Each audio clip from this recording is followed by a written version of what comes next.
UK landlords exiting from market, one by one. And the end point is not really looking that far. House prices have never been this high.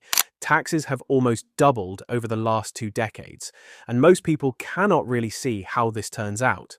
The UK housing market feels like a bomb that can explode at any point. And I analysed every detail of it through 20 years of my real estate life.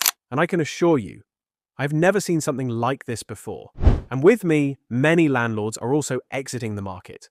Recent statistics show that around 150,000 landlords exited the market in just the past couple of years. That is not a small number. That is a signal. Prices, rents, taxes, even builders under pressure. And believe me, I am not exaggerating. Right now, new people can barely enter the market and old ones are walking out. It feels like a one-way tunnel, and the only sign you see is exit. Even the CEO of one of the UK's biggest house builders, Pete Redfern, admitted the system itself had become one of the biggest obstacles to building homes in the UK. And this is where the real danger truly begins.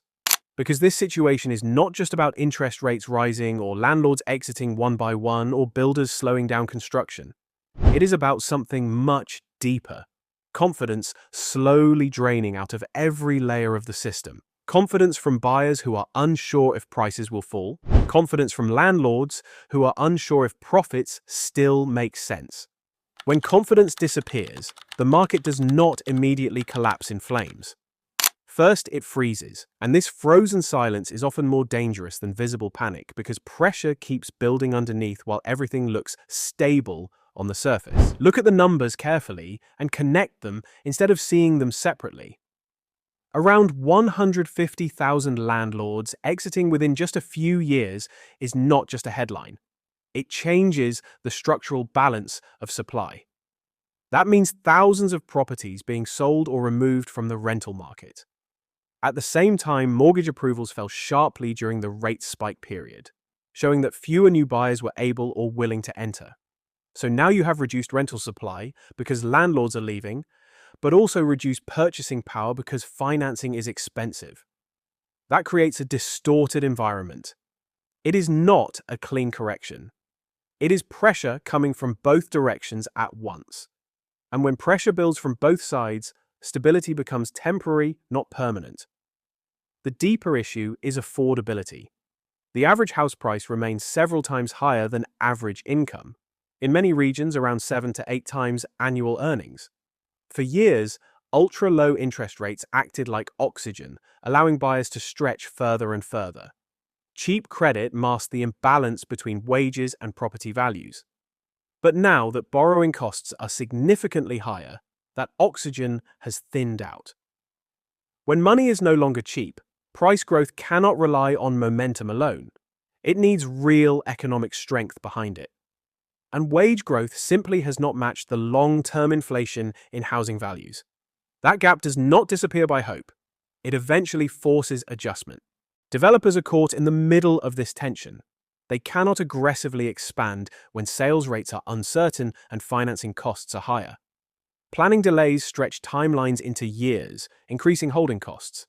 Material and labor costs rose sharply over recent cycles, squeezing margins. If builders overestimate demand and build too fast, they risk heavy financial losses. If they slow down too much, supply tightens further and long-term shortages worsen. So, they move cautiously. And when large house builders move cautiously, it reflects macro risk, not emotion. Construction slowing is often one of the earliest signs that confidence in forward demand is weakening. What makes the entire structure more fragile is that multiple pressure points are now overlapping. Landlords face heavier tax burdens compared to 2 decades ago. Buyers face higher mortgage rates. First-time buyers struggle with deposit requirements that take years to save. Institutional investors are more selective due to regulatory and political uncertainty. Each individual factor alone might be manageable. But when high valuations, high borrowing costs, regulatory friction, and reduced investor appetite all align at the same time, the system becomes highly sensitive. It no longer has the shock absorbers it once had during the cheap money era. That is why the bomb comparison is not about drama. It is about structural tension. Markets do not explode randomly. They become unstable first. They stretch beyond sustainable ratios. They rely too heavily on debt expansion. They depend on continued optimism. And when optimism weakens while leverage remains high, volatility increases. It does not mean collapse is guaranteed tomorrow, but it means the margin for error becomes smaller. And in property markets, small errors compound over time because of the size of capital involved.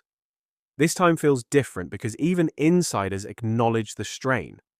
Not in emotional language, but in careful warnings about affordability, supply bottlenecks, and slower transaction volumes. When professionals begin speaking about fragility rather than growth, that signals a shift in tone. The market is not dead. It is still functioning. People are still buying and selling, but it is no longer operating in a relaxed environment. It is operating under tension, and markets under tension can remain stable for a while, but they are always one unexpected shock away from sharp movement.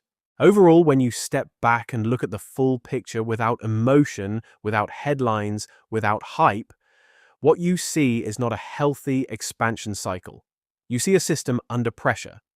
High price-to-income ratios, heavier tax burdens compared to the past, elevated borrowing costs, slower transaction volumes, cautious developers, landlords exiting in meaningful numbers.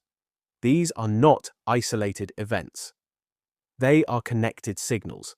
Each one alone might be manageable, but together they create tension inside the structure of the market. And property markets are slow-moving machines. They don't react instantly. They absorb pressure quietly for months, sometimes years, before adjustment happens. The real risk is not what everyone is shouting about. It is what builds silently while people assume things will just recover like before. In conclusion, this is not about predicting doom or claiming a crash tomorrow. It is about recognizing fragility when it exists. The UK housing market has survived many cycles before, and it may stabilize again. But stability today depends on income growth catching up, interest rates easing sustainably, and policy becoming predictable enough to restore confidence. Without those elements, growth becomes forced rather than organic, and forced growth never lasts. The market right now feels stretched, cautious, and sensitive. It is not collapsing, but it is not strong either. And when a market is neither strong nor collapsing, but simply strained, that is usually the stage where the next major direction is quietly being decided.